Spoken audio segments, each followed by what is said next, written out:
계속 우리가 연속해서 말씀드리는 거니까 지난주에 했던 내용에 이어서 이제 말씀을 드리려고 합니다. 지난주엔 우리가 21절의 내용을 살펴봤습니다.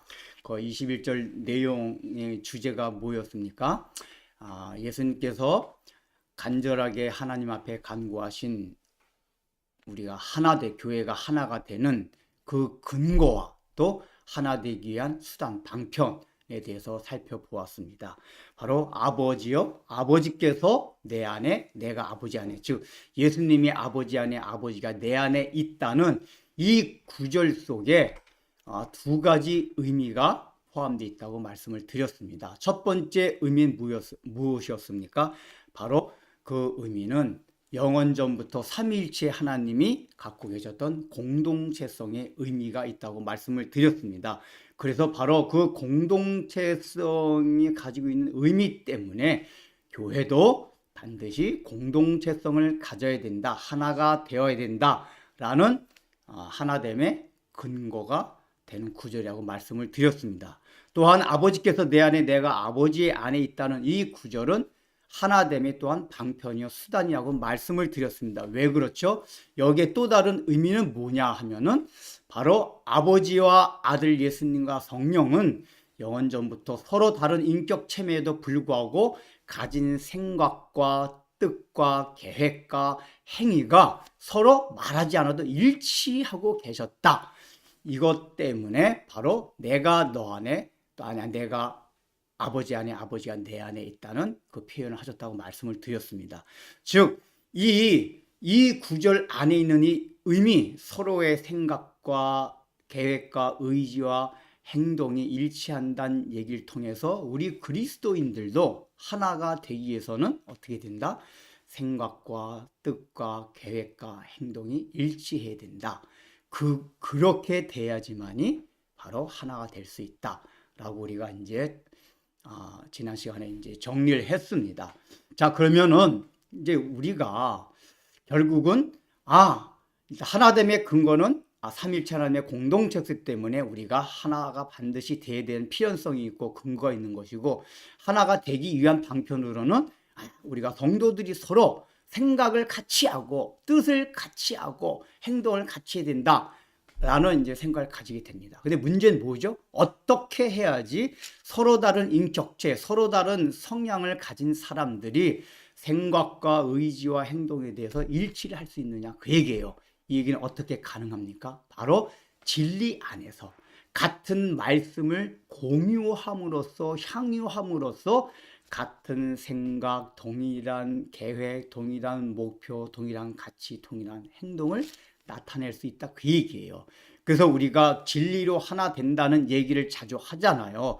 그 진리라는 건 예수님 자체를 가리키는 것도 하지만은 예수님이 가지신 생각에 표현된 하나님의 말씀, 예수님의 말씀이 진리라고 우리가 얘기를 했습니다. 그러니까 바로 결국은 우리가 하나로 모든 것을 통일시킬 수 있는 수단은 뭐냐?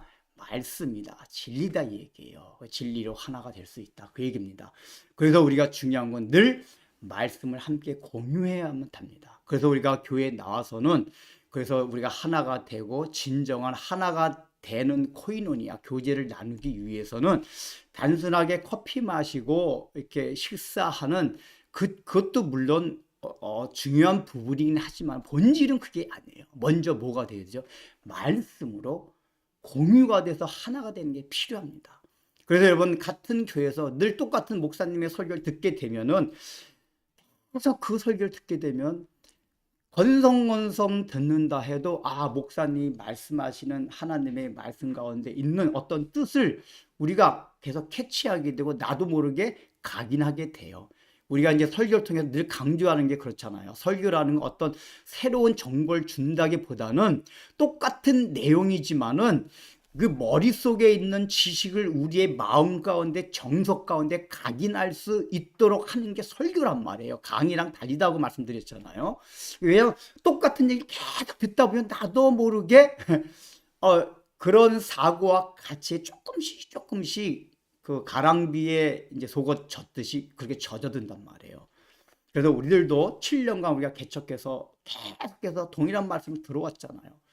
그래서 여러분들이 그런 말씀을 들어왔기 때문에 어느 정도 우리가 성경에서 하나님이 무슨 말씀을 하고 있는가에 대한 어떤 그 전체적인 흐름에 대한 거는 우리 진리백교 안에 성도들은 함께 공유하고 있을 줄을 저는 이제 믿습니다. 그런 가치를 갖고 있는 줄 생각하고 있습니다. 마찬가지로 또 우리가 조금씩 다르긴 하지만은 전체적으로 전 세계에 흩어져 있는 모든 그리스도인들은 본질적으로 좀 지엽적인 차이는 있지만 본질적으로 똑같은 성경을 보고 똑같은 삼위일체 하나님을 믿고 고백하기 때문에 거기에서 나오는 공유, 그 똑같은 성경 안에서 똑같은 진리 안에서 나오는 말씀을 계속 듣고 배워왔기 때문에 공유되는 가치와 철학과 사고들이 있단 말이에요. 그래서 그리스도인이 하나가 될 수 있는 거예요. 근데 이렇게 진리로 말씀으로 하나가 돼야지만 성경이 말하는 하나가 진정한 하나가 됨에도 불구하고 역사적으로 보면 또 오늘날에도 보면은 진리가 아닌 다른 방편으로 하나가 되려고 하는 시도를 사실 많이 하고 있습니다. 오늘날에 여러분 우리 이제 기독교가 굉장히 교파가 많이 나눠졌잖아요. 이게 바람직한 건 아닙니다. 우린 교파도 없이 사실은 그리스도교라는 한 이렇게 딱 교파가 있어가지고 그게 하나님을 예배하고 경배하고 섬기고 우리가 교제를 나눠야지 그게 정상적인데 우리 인간의 약점이 그거거든요. 우리가 육신을 입었기 때문에 인종이 다르고 자라온 환경이 다르고 저마다 생각이 조금씩 다르다 보니까 성경을 해석하는 체계가 다르다 보니까 많은 이제 교파들이 생겨나게 되었습니다. 근데 이제 우리가 하나 알아야 될 건 뭐냐면은 여기 우리가 삼위일체 하나님이 하나가 되었다는 그 안에는 뭐냐면은 온전히 하나가 되었지만은 성부 하나님과 성자 하나님과 성령 하나님의 역할과 인격은 서로 다양성은 존중해 가면서 하나가 되었습니다. 마찬가지로 우리 교회가 교회 안에서 하나가 되는 것도 획일적인 하나됨이 아니라 다양성을 존중해 가면서도 온전히 하나가 되는 것이 하나님이 원하시는 하나됨입니다. 그러니까 무조건 획일적으로 완전히 우리가 통일시키자 해가지고 하나 되는 것은 인간적인 하나된 뭉침입니다. 그러니까 교파가 좀 성경을 해석하는 체계가 달라서 교파가 나눠졌다 해도 우리는 다른 교파지만 한 그리스도이라는 사실을 고백하고 또 바깥에서 만났을 때 교제를 나눌 수가 있습니다. 이제 그럼에도 불구하고 그런 다양성 자체를 그냥 인정하지 않고 우리 교파가 하나로 통일돼야 된다. 그것이 하나님께서 원하시는 뜻이다. 이렇게 얘기하면서 역사적으로 보면 계속해서 교파를 통일시키려고 하는 운동들이 계속 있어 왔습니다. 이제 그런 교회 대표적인 운동이 세계교회협의회라는 것입니다. 일명 이제 WCC라고 말하는 것입니다. 여러분들 아마 들어본 사람이 있을 것입니다. 근데 그 WCC라는 운동은 무슨 운동이냐? 특별히 요한복음 17장의 이 말씀을 통해서 우리 예수님께서 마지막으로 우리에게 하신 최선의 부탁이 무엇이냐? 기도가 무엇이었냐? 교회가 하나 되는 것이 아니었냐? 근데 왜 이렇게 우리가 교파가 나뉘어져 있냐? 교파는 하나가 되어야 된다. 통일이 되어야 된다. 하면서 조직적으로 정치적으로 제도적으로 교파를 하나로 통일시키려고 하는 운동이 바로 WCC라는 운동이 있습니다. 그래서 물론 우리가 신학이 같다면 교리가 같다면 그렇게 해서 통일돼도 돼요. 근데 그걸 인위적으로 제도적으로 하려다 보니까 많은 부작용이 생겨납니다. 왜 어떤 부작용이냐 하면은 그 여러 기독교 내의 교파들 가운데 성경을 해석하는 신학적인 교리가 지역적인 차이가 있어가지고 나뉘어진 교파도 있지만은 본질적으로 성경을 믿지 않아서 나눠진 교파도 있어요. 예를 들면은 가장 대표적인 게 종교다원주의입니다.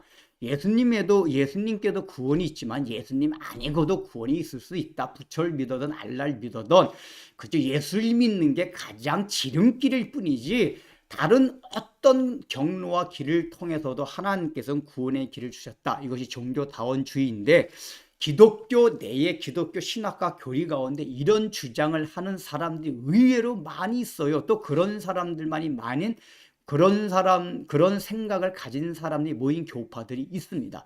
이런 건 지역적인 차이가 아니, 근본적으로 우리 형제자매가 아니에요. 예수 믿는 사람들이 아닙니다. 그 사람들은 완전히 자유주의 신학이라고 합니다. 그런데 지금 이 WCC라는 거는 그런 사람들까지도 명목적으로 그리스도를 믿는다라고 표방을 하면 다 합치지 않은 운동들이에요. 그래서 이런 WCC 운동의 위험성을 알고 있었기 때문에 여기에 가입해야 된다고 하는 사람들과 가입하지 말아야 된다는 사람들에게 나뉘게 되었습니다. 전 세계적으로. 미국에도 그렇고 우리나라도 그랬어요. 그래서 미국은 굳이 말할 필요가 없지만은 우리나라가 대표적으로 WCC에 가입되어 있는 교단이 우리 장로교 통합주 기독교 감리회 성공회 뭐 이런 교단들이 거기에 가입돼 있어요. 이제 우리 장로교가 이제 제일 장로교 중에서 제일 큰 교단이 우리가 속한 합동 측과 통합 측입니다. 원래는 우리가 하나였었어요.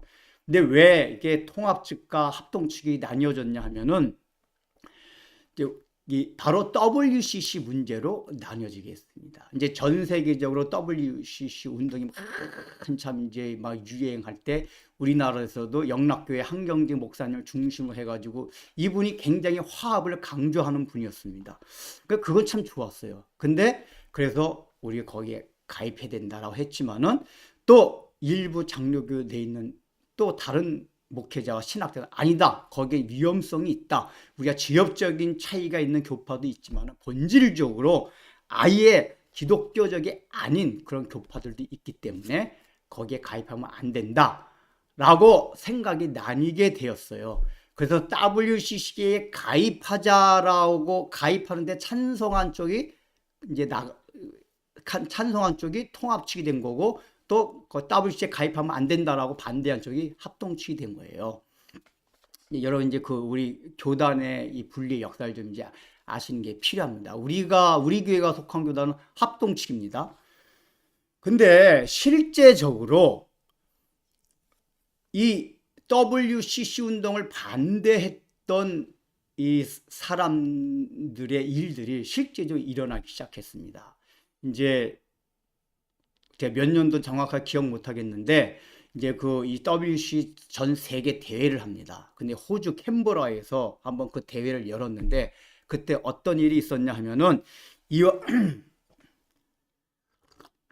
이화대 기독교학 교수였던 정영경 교수라는 사람이 거기에 이제 참석을 했었습니다.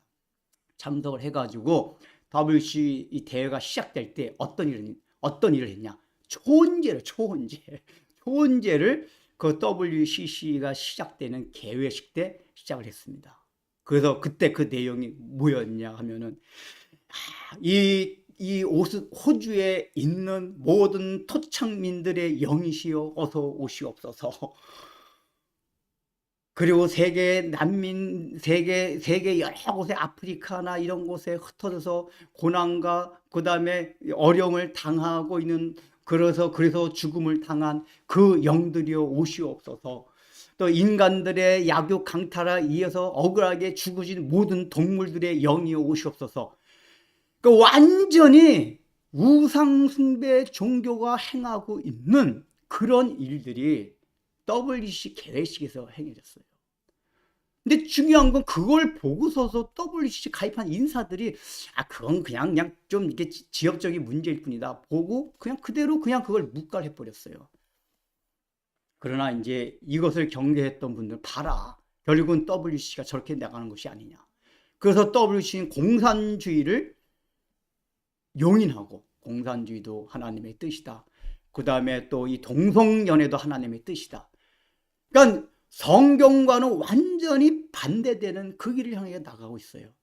우리가 교파가 다르다 하더라도 그런 면들은 다 그런 본질적인 진리면에 있어서는 다 동일하게 고백하고 있단 말이에요. 예수님이 구주라는 사실, 예수님 이외에는 구원이 없다. 그래서 지금은 WCC는 완전히 종교다원주의가 되었고 더 나아가서 종교 혼합주의가 되었어요. 우리나라 그전에 감리교 신학대학 교수들 중에서도 홍경수 교수랑 겸손한 그 학장이 그 당시에 종교 다원주의를 막 주장했었단 말이에요.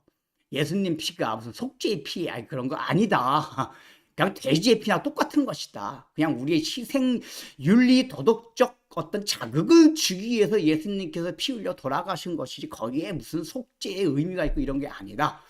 그리고 대발 선교하려고 노력하지 마라. 모든 종교도 나름대로는 하나님께 가는 길이 있다. 다만 예수님을 통한 길이 지름길일 뿐이지. 이런 얘기를 했어요.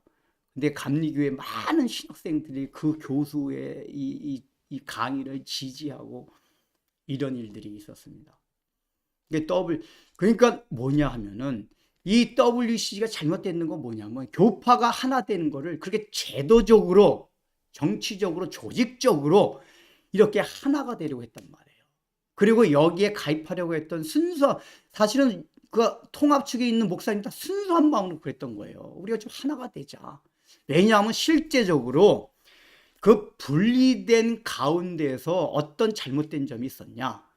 인간의 헤게모니 쟁탈로 인해서 분리가 됐던 것이 굉장히 많아요. 특별히 그 WCC를 반대했던 우리 보수교단, 우리 합동측이 나중에 어떻게 되는지 아세요?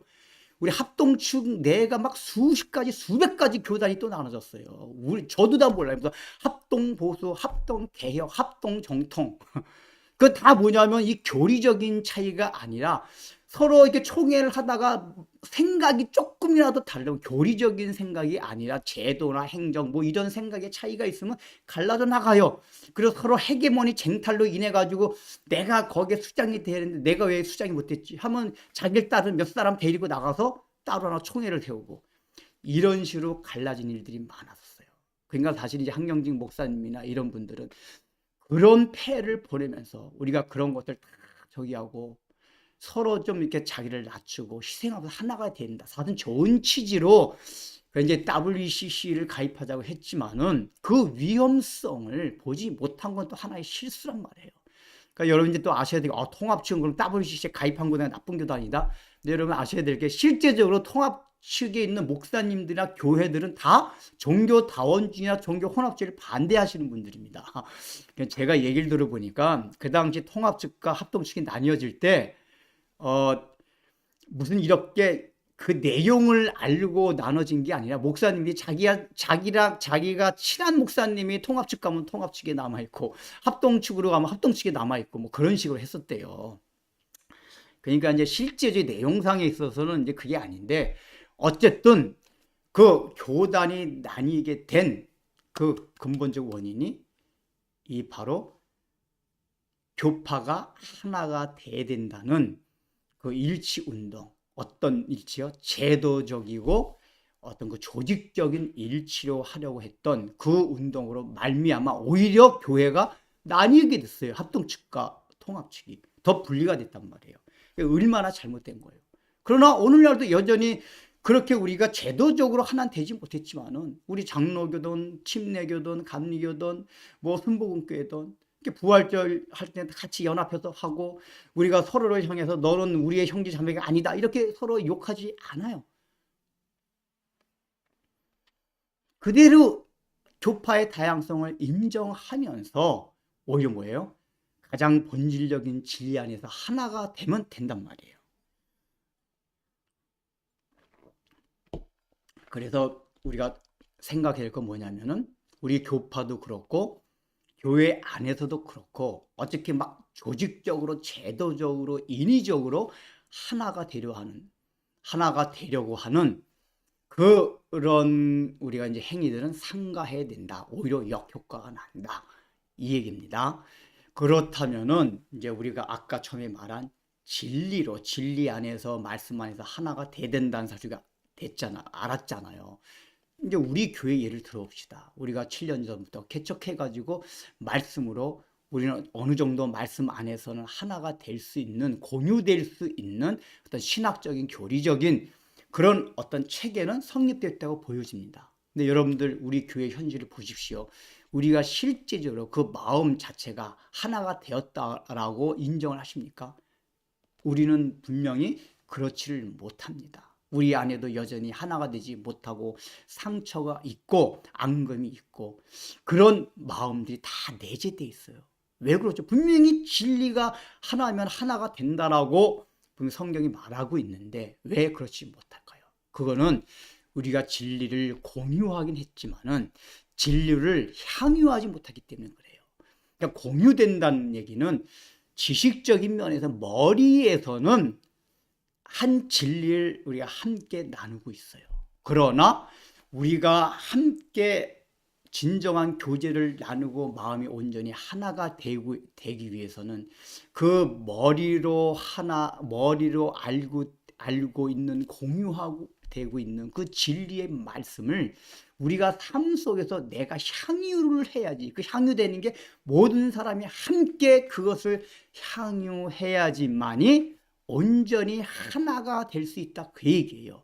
그러니까 우리가 현상적으로 실제적으로 만약에 하나가 되지 못했다면 이 원인이 어디에 있냐? 진리는 공유했지만 우리는 함께 향유하지 못했다 그 얘기예요. 그래서 우리는 진리를 그러면은 같이 향유해야지만 우리는 온전히 하나가 될 수 있다. 우리가 여기에 이제 한번 주목을 해야 됩니다. 바로 22절, 우리 21절 다음에 있는 22절의 내용이 그 내용이 나오고 있습니다. 바로 뭐냐면은 진리를 그렇다면 하나가 되기 위한 두 번째 방편, 첫 번째 방편이 우리 지난주 했던 거, 조금 전에 말씀드렸던 거 뭐였죠? 진리로 한 말씀 안에서 하나가 되어야 된다. 이것이 일단은 첫 번째 방편이었어요. 그러니까 말씀이 하나가 되지 못하면 절대로 하나가 될 수 없다 그 얘기입니다. 그러니까 아무리 커피를 많이 마시고 그래서 우리가 교회에 나오는데도 말씀에 전혀 관심이 없는 사람들이 있어요. 말씀에 전혀 관심이 없는 사람들은 우리 교회 아무리 오래 나와도 될 수가 없어요. 그러니까 단순하게 커피를 마시고 식사만 한다고 하나가 됩니까? 아니에요. 본질적으로 우선적으로는 먼저 말씀에 대한 갈급함이 있어가지고 말씀을 일단 하나가 돼야지만이 그 다음에 가능해진단 말이에요. 커피 마시고 음식 서로 밥을 같이 먹는 거는 그냥 시너지 효과일 뿐이에요. 그래서 우리가 말씀의 갈급함을 가지고 우리가 정말 말씀 하나가 돼야 된다. 그래야지 진정한 하나됨을 이룰 수 있다라는 우리가 이제 첫 번째 방편을 생각하잖아요. 그럼 두 번째 방편은 뭐죠? 그렇다면은 우리가 진리를 공유할 뿐만 아니라 진리를 향유해야 된다. 그것이 바로 두 번째 방편이란 말이에요. 근데 그 진리를 향유하는 방법이 22절에 나와 있어요. 자, 22절을 한번 또 읽어보겠습니다. 시작. 내게 주신 영광을 내가 그에게 주었사오니 이는 우리가 하나가 된 것 같이 그들도 하나가 되게 하려는 제 여기서도 보여? 똑같이 이제 그 후반절은 우리가 하나 된 것 같이 그들도 하나가 되려 함입니다. 그랬단 말이에요. 이는 이렇게 우리가 하나 된 것 같이 그들도 하나가 되게 하람이니다. 그러니까 이는이라는 건 뭐죠? 결과나 목적이에요. 그 앞에 나온 전반절이 뭐죠? 그럼 이유와 근거가 되는 거란 말이에요. 그럼 앞에 거를 먼저 우리가 읽어봐야 됩니다. 내게 주신 영광을 내가 그들에게 주었사오니, 이게 뒤에 나오는 우리가 하나 된 것 같이 그들도 저들도 하나가 될 수 있는 근거가 될 수 있고 방편이요 또 동기가 될 수 있다 그 얘기예요. 자, 그러면은 이 뜻을 살펴봐야지만이 우리가 하나가 되기 위한 두 번째 방편을 구체적으로 알 수 있다 그 얘기예요. 그럼 내게 주신 영광을 내가 그들에게 주었사오니, 이게 무슨 뜻입니까? 우리는 이런 구절을 그냥 넘어가기가 쉽습니다. 하게 요한복음을 읽다 보면은 그냥 이렇게 그냥 쓱쓱 넘어갈 수 있는 구절이 너무 많아요. 그냥 이게 웬만하게 아는 것 같은 구절이 많고 아는 것 같은데 실제 내용상엔 알지 못하는 구절, 이게 요한복음에 굉장히 많거든요. 이것도 그거예요. 내게 주신 영광을 내가 그들에게 주었사오니, 이 뜻이 뭘까요? 이게 뭐죠? 하나가 될 수 있는 방편이 여기 나와 있단 말이에요. 뭘까요? 먼저 우리는 계속 얘기해 왔듯이 영광이라는 건 우리가 흔히 얘기하는 한자로 꽃뿌리 영, 그 영광 하면 우리가 막 성공하고 높은 자리에 올라가고 다른 사람들로부터 막 추앙을 받고 이런 걸 늘 영광이라고 생각하잖아요. 그러나 이 설교는 제가 개척 초기부터 얼마나 많이 했는지 몰라요. 그게 영광이 아니다. 성경에서 말한 하나님의 영광은 그게 아니다는 얘기를 계속 해왔습니다. 그래서 여러분들이 그게 아니다는 건 이미 알고 계실 겁니다.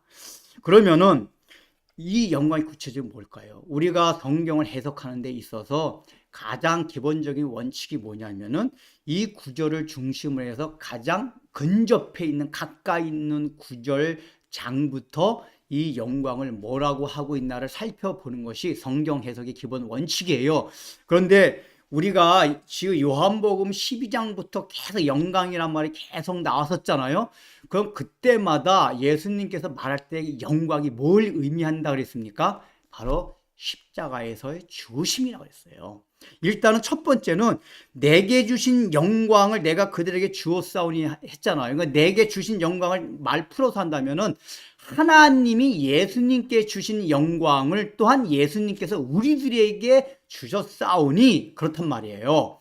그러면은 하나님께서 예수님께서 주신 영광? 이걸 잘 생각해 보세요. 원래 예수님은 하나님께서 주신 영광이 아니라 원래는 예수님이 인간의 몸을 입고 오기 전에는 원래 영원 전부터 삼위일체 하나님 간의 영원 전부터 그냥 공유하고 계셨던, 함께 갖고 계셨던 영광이에요. 예수님께서 가지신 원래 영광은 하나님께서 주신 영광이 아니라 그냥 영원전부터 삼위일체 하나님이 공유하고 계셨던 영광이다 그 얘기예요.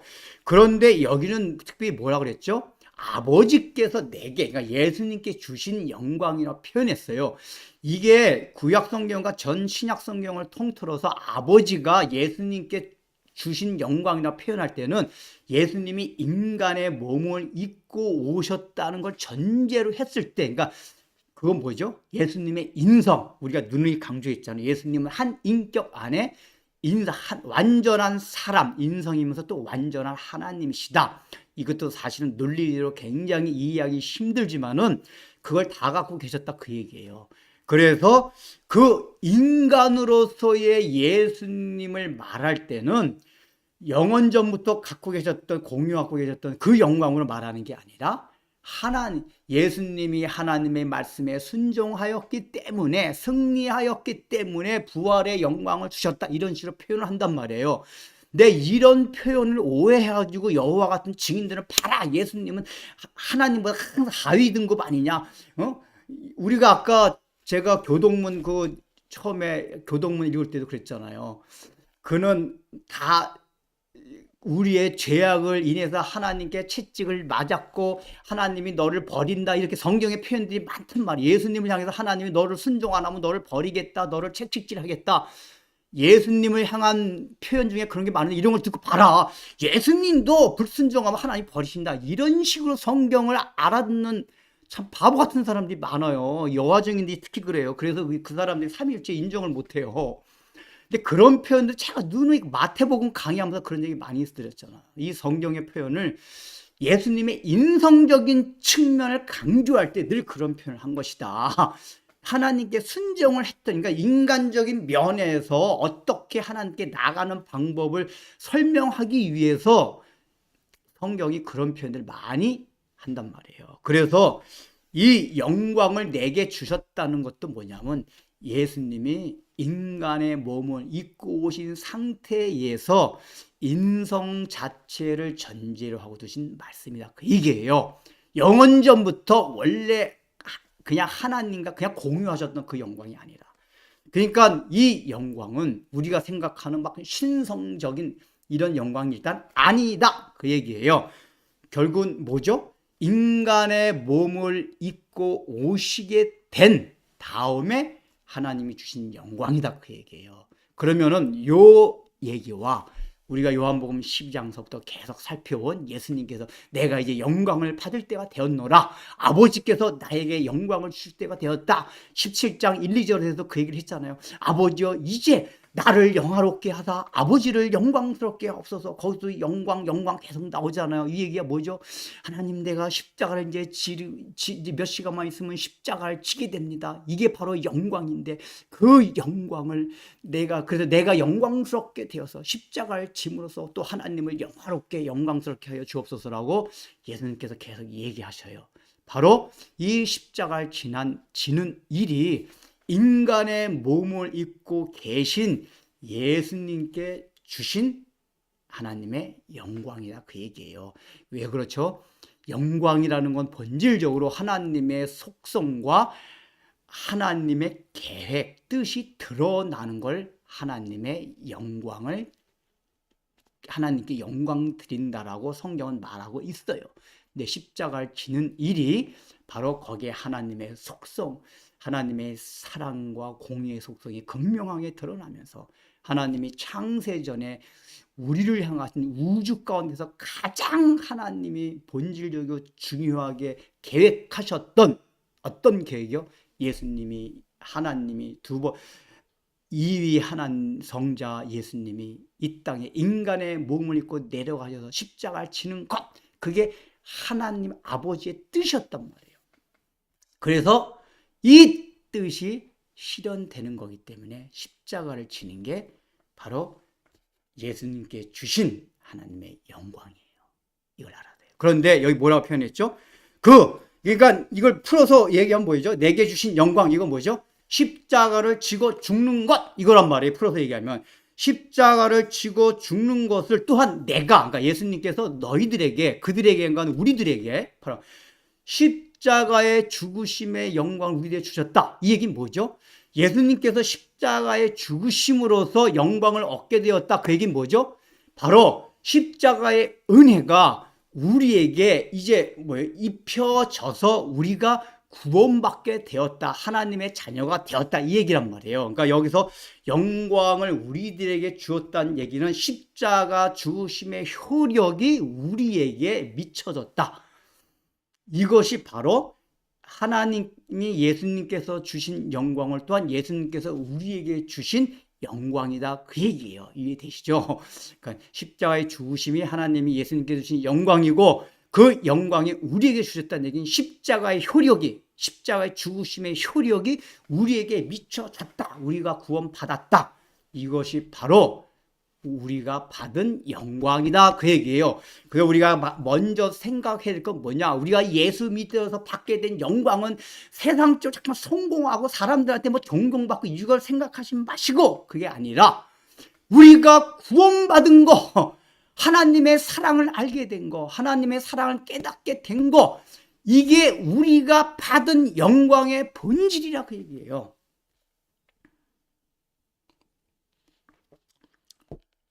자, 그러면은 이제 첫 번째, 그럼 우리가 십자가의 은혜를 받게 되었다는 것을 깨닫고 하나님의 자녀가 되었다는 것, 이것이 하나가 되기 위한 두 번째 방편이다, 그 얘기예요. 자, 이것도 우리가 계속 사실은 살펴왔던 거죠.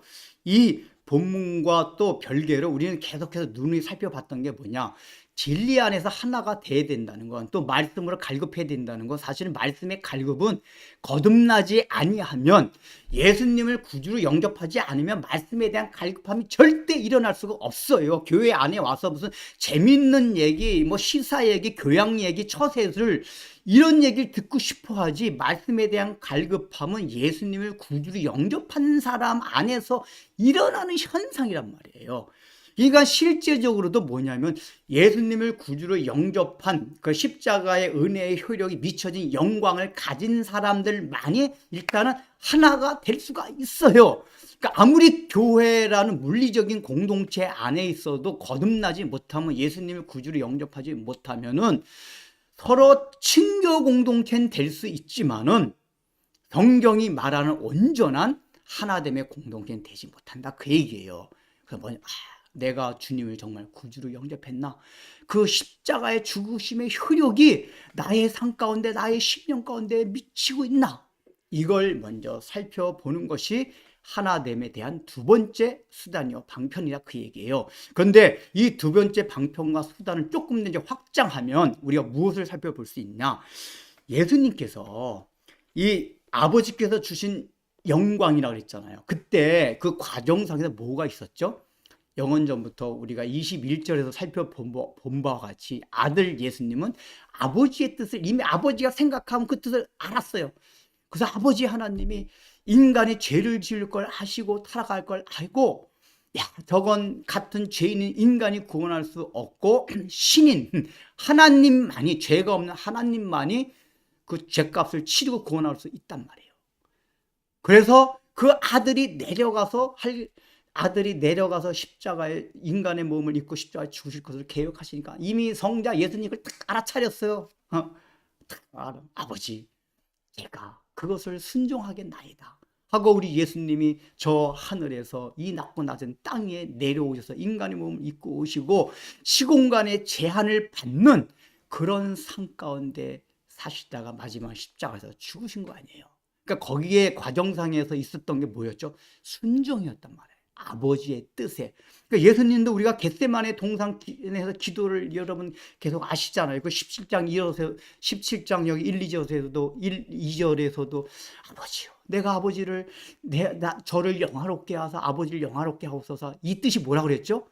이제 몇 시간 후면 내가 잡혀서 고난을 당하고 십자가에서 죽게 될 텐데 아버지, 이 고난을 감당케 하여 주옵소서라고 기도하는 내용이라고 우리가 살펴봤잖아요. 나를 영화롭게 하사 하나님을 영화롭게 하라는 얘기가.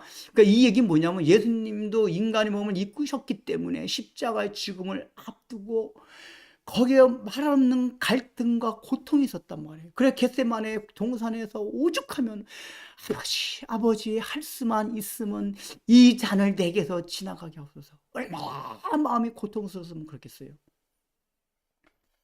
그게 예수님이 가진 인성적 측면이었단 말이에요. 그런데 그런 측면에도 불구하고 예수님께서 즐거운 마음으로, 기꺼운 마음으로 하나님 아버지의 뜻에 순종해서 십자가를 지셨단 말이에요. 그러니까 이 하나님이 예수님께 주신 영광을 받는 과정상에서 있었던 게 가장 중요한 게 뭐냐? 순종이었다고 얘기해요. 순종. 그렇다면 우리들도 예수님이 우리에게 주시는 영광을 온전히 받기 위해서 뭐가 필요해요? 순종이 필요하다 그 얘기예요. 그러니까 이 얘기는 뭐냐면 우리가 일단은 예수님의 십자가의 효력에 미치고 있어서 거듭났어요. 하나님의 자녀가 되었어요. 그래서 말씀에 대한 갈급함이나 말씀을 깨달을 수 있는 귀가 열렸어요. 근데 더 중요한 건 뭐냐? 그럼에도 불구하고 여기 보면 온전히 하나가 되게 해달라고 얘기해요. 온전히 예수님께서 뒤에 보면 온전히 하나가 되게 해달라고 24절에 보면은. 그러니까 하나가 되어도 부분적으로 지엽적으로 아직까지 불완전하게 하나가 된 이유가 뭐냐? 십자가의 효력이 지금 미쳐지고 있는데, 그러니까 하나님이 예수님께서 주신 우리가 영광을 얻고 있긴 있는데, 그러니까 다른 말로 하면 효력이 미쳐지고 있긴 있는데 그 효력이 아직까지 부분적으로 미쳐지고 있다 이 얘기예요. 그게 왜 그러냐? 순종을 하지 못해서 그렇다고 얘기해요. 순종을 하지 못해서. 온전히 예수님과 같이 예수님이 하나님께 온전히 순종을 했던 것처럼 우리들도 그런 마음으로 예수님께 하나님 뜻에 순종을 해야지 예수님이 가지셨던 영광, 어떤 영광이요? 십자가를 죽으심으로써 하나님을 영화롭게 했던 그 영광, 우리들도 마찬가지 십자가를 짐으로 하나님을 영화롭게 되는 것, 이게 이룰 수 있다 그 얘기란 말이에요. 그런데 우리는 우리의 뜻을 꺾고 그 하나님의 뜻에 온전히 순종하는 것을 하지 못해요. 이게 뭐죠? 예수님께서 누누이 말씀하셨잖아요. 너희가 나를 따라오려거든 자기 십자가를 지고 자기를 부인하고 날 따라오라. 왜냐? 순종이라는 것 자체가 자기를 부인하지 않으면 안 돼요. 예수님도 자기를 부인했기 때문에. 이게 서로 다른 인격체지만은 그게 하나가 되는 거예요. 자기를 부인했기 때문에 성부 하나님과 성자 하나님과 성령 하나님이 하나가 될 수 있단 말이에요. 이건 다른 말로 말하면 뭐죠? 또 희생이에요. 아가페적 희생. 내가 손해를 보더라도, 내가 죽더라도, 내가 부인한다는 건, 자기를 부인한다는 거는, 자기를 비운다는 건 자기 희생이에요. 손해보는 거예요. 남한테 꺾이는 거예요. 머리를 숙이는 거예요. 우리는 이런 게 싫어요. 그러나 예수님은 아버지라는 게 그걸 하셨어요.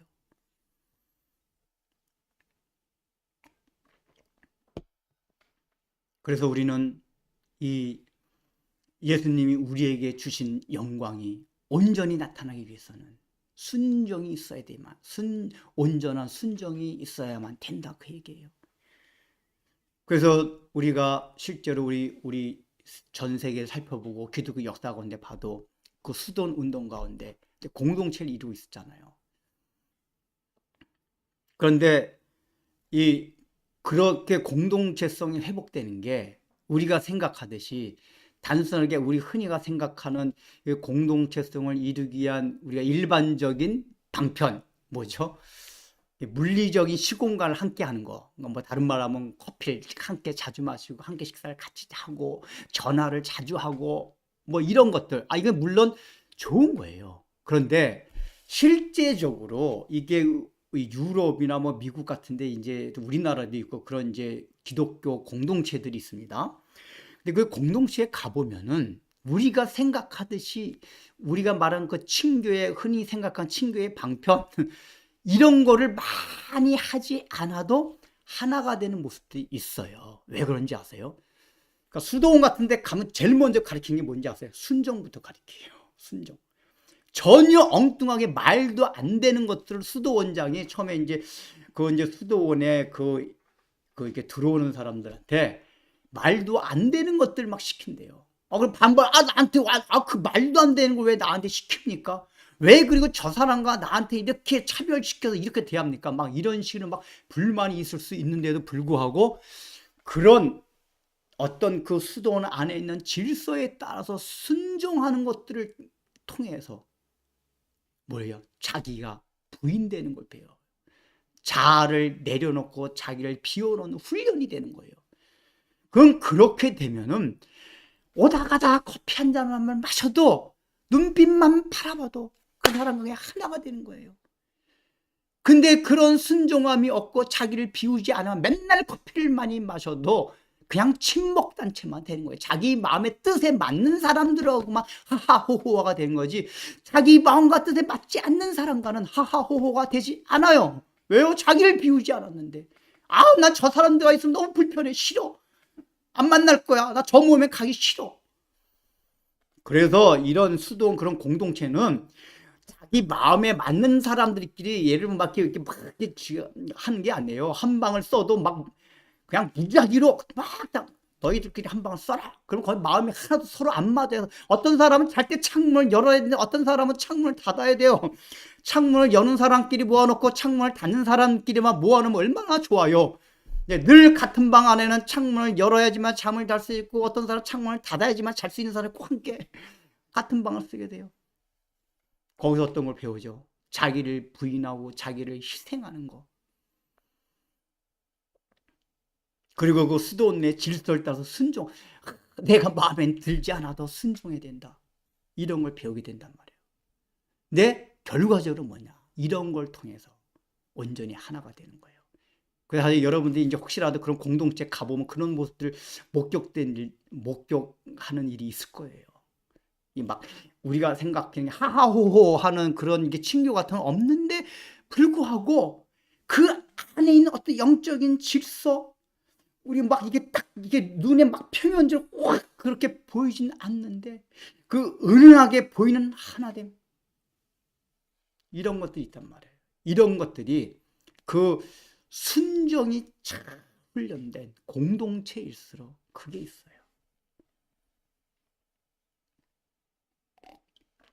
그래서 이게 계속해서 하는 역설적인 얘기지만 공동체성을 회복하기, 우리가 예수님이 우리를 구원하신 목적이 뭐예요? 공동체성을 회복시키기 위해서 우리를 구원하셨다 그랬잖아요.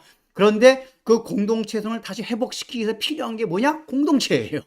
왜요? 공동체에 들어가지 않으면 순종하는 훈련이라는 게 없어요. 나 혼자 있는데 무슨 순종을 해요? 순종이라는 거는 마음에 들지 않는 공동체 있고 마음에 들지 않는 소그룹 내 있을 때라도 거기에 리더와 거기에 어떤 조언들에 의해서 내가 순종하고 자기를 버리는 훈련을 하게 된단 말이에요. 근데 나 혼자 산속에 들어가 있으면 절대 그런 훈련을 받을 기회가 없어져요.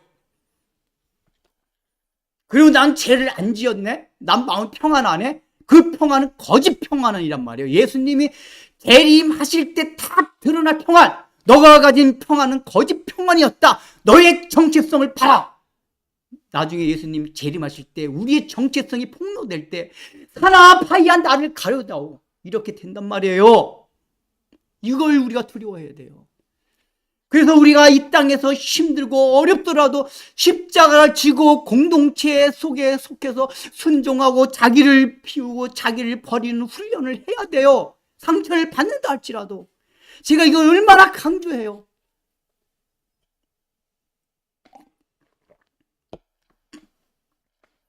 가정도 마찬가지고, 가정이 가장 작은 교회라고 그랬잖아요.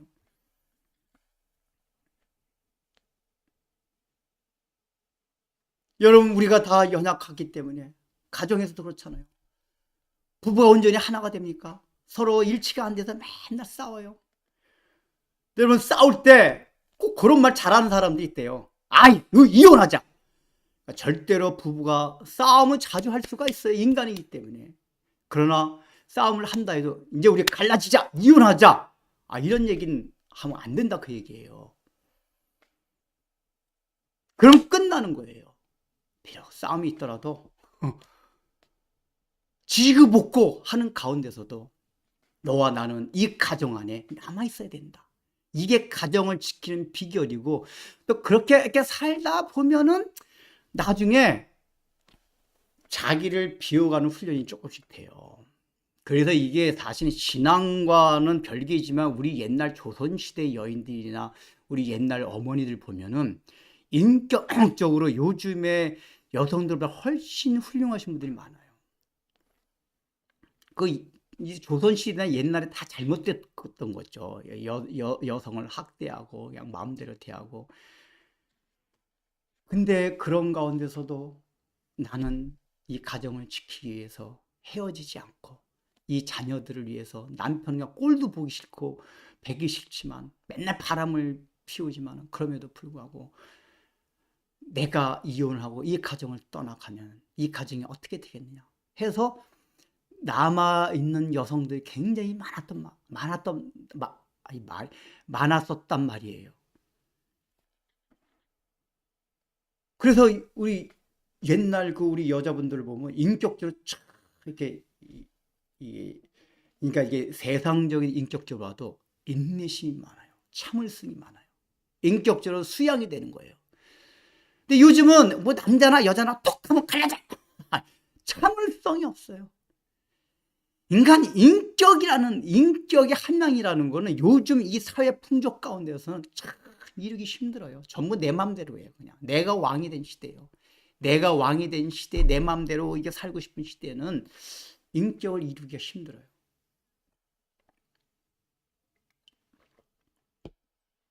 그래서 싸울 때 이혼하자는 말은 절대로 하면 안 되고 지켜야 된단 말이에요. 교회도 마찬가지예요. 교회 안에도 우리 교회를 사람들이 착각하는 사람이 있어요. 야, 교회 가면 이상적인 것이다. 맞아요. 우리 교회는 하나님의 은혜 안에서 하나가 되는 것이 교회예요. 그러나 그 온전한 목표, 온전하게 목적지가 이른 데는 언제라 그랬죠? 예수님이 재림하실 때예요. 재림하실 때. 우리가 지상에 있는 동안 늘 불완전하게 과정상에 있어요. 그래서 우리가 교회 안에 들어오게 되면 지지고 볶고 싸우고 상처받고 하는 일들이 늘 예수님이 재림하심까지 있게 돼요. 근데 중요한 건 뭐죠? 부부가 가정 안에서 서로 싸우듯이 교회 안에서 그런 게 있을 수는 있지만 물론 그런 게 없도록, 그러니까 서로 죽이고 비워가는 훈련을 계속 해야 돼요. 그렇게 되면 가정도 평화스럽게 되고 교회 내에서도 서로 상처받지 않고 야, 우리 교회 가면 참 천국이다, 이런 게 점점 확장이 되죠. 그러나 불완전하기 때문에 그거 있단 말이에요. 그 있을 때 어떻게 되죠? 아유, 난 상처받고 저 꼴배기 싫은 놈, 꼴보기 싫은 놈들이 있으니까 나 이제 교회 안 나가. 이러면 안 된단 말이에요. 공동체를 떠나면 안 돼요. 지지고 볶고 싸우고 상처받고 주고 해도 나는 이 공동체에 남아있어야 된다. 이 공동체를 지켜야 된다. 그래야지만이 하나님이 또 그 공동체 안에서 자기를 훈련시켜서 하나님이 예수님께 주신 영광을 우리들도 온전히 받을 수 있도록 이루어 가신다 그 얘기예요. 근데 떠나버린다는, 아니 난 다른 교회 갈 거야, 다른 공동체 갈 거야. 그렇다는 얘기 뭐냐면 이 환경을 회피한단 말이에요. 그러면 하나님께서는 이 환경을 회피하시는데 원래 하나님이 이루신 목적이 있기 때문에 또 그런 환경, 다른 교회 가면 또 그런 환경을 만나게 해요. 그러면 아니 나 이거 또 치운다, 성취받기 또 옮겨요. 평생 그러다가 끝나요. 그러다 예수님께서 이제 우리가 죽음을 맞이하고 예수님이 재림하실 때 나의 정체 마음이 그대로 다 드러난단 말이에요. 왜냐? 하나님은 어차피 예수님의 뜻은 뭐죠? 예수님께서 십자가를 지시기 위해서 온전히 아버지께 순종하셨던 것처럼 너희들도 순종하는 것을 배우라고 얘기하고 자기를 비워라, 자기를 부인해라, 다른 사람을 위하여 너의 십자가를 지고 희생 좀 하고 헌신 좀 해라 그 얘기예요. 손해 좀 봐라. 근데 조금 더 손해 안 보려고 그러고, 손해라는 게 물질적인 것만 손해입니까? 자기 마음의 손해, 상처받는 것도 자기 손해예요. 이런 거 안 받으려고 하고. 이러면은 우리가 하나 되면 이룰 수 없다 그 얘기예요. 이제 마무리합니다. 오늘 22절을 통해서 하나 되기 위한 두 번째 방편, 이게 뭐죠? 내게 주신 영광을 내가 그들에게 주었사오니, 이렇게 주었기 때문에 그들도 하나가 될 수 있다. 그들 앞에 있는 이것이 동기, 또 이유, 근거가 되는 거예요. 또 방편이 되는 거예요.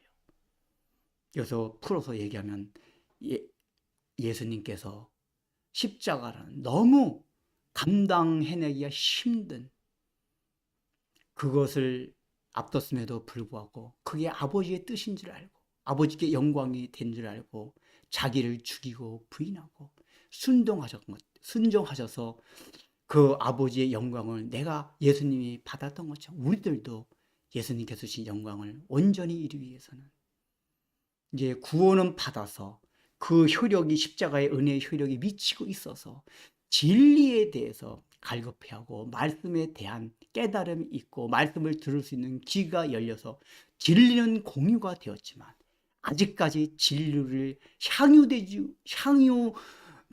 향유되고 있지 못해서 하나 되지 못함이 있다면 그 진리를 향유하기 위해서, 즉 머릿속에만 있는 교리와 성경적 지식이 우리의 심령과 우리의 삶 가운데서 그게 펼쳐져서 그럴 때 우리 그리스도인들이 그 진리를 함께 향유하는 거예요. 향유.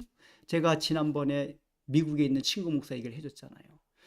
그러니까 머릿속에 있는 그것뿐만 아니라 그것을 내 삶 가운데 그걸 막 펼치려고 하다 보니까 함께 이게 향유하게 되는 거란 말이에요. 그렇게 향유하게 되니까 물리적인, 환경적으로 물리적인 공간을 함께 할 수 있는 상황이 못 온다 해도 그거와 별개로 상관없이 성도의 온전한 교제를 나누고 하나가 될 수 있다고 얘기해요. 우리도 여러분 이제 순종하는 마음을 가집시다. 자기를 비웁시다. 자기를 부인합시다. 그리고 공동체, 가정이든 교회 안에서든 공동체 내에서 상처가 있던 어떤 방편으로든 자기에게 손해가 온다 해도 그 손해를 감수하고 희생을 위해서, 타자를 위해서, 공동체를 위해서 내가 순종함으로써 이제 나에게 주신 영광을 온전히 확장시키고 내 안에서 마음껏 이렇게 펼쳐짐으로써 진리를 함께 향유할 수 있는 우리 진리백교회 성도들이 되시기를 주의 이름으로 축원합니다.